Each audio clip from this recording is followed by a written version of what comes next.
आज सुबह लंदन से यूरोप रवाना हुए हैं और जरा से खबर आ रही है। हमारे नुमाइंदे फरीद कुरैशी साथ हैं, उनसे इसकी डिटेल जानते हैं। फरीद, बताइए क्या डिटेल है।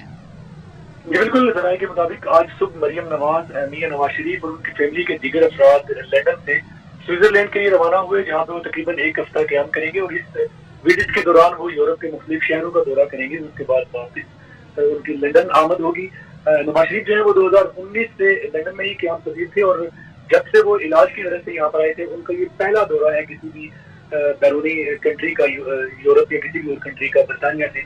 इस दौरान वो यहीं पर मुकीम रहे और उनको जो वीजे की मुश्किलात है वो भी दरपेश आई।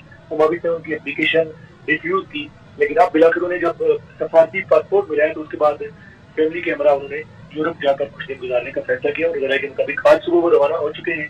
तकरीबन एक हफ्ते के बाद वो वापस आएंगे लंदन। जी फरीद, हमारे नुमाइंदे आका कर रहे थे, बहुत शुक्रिया।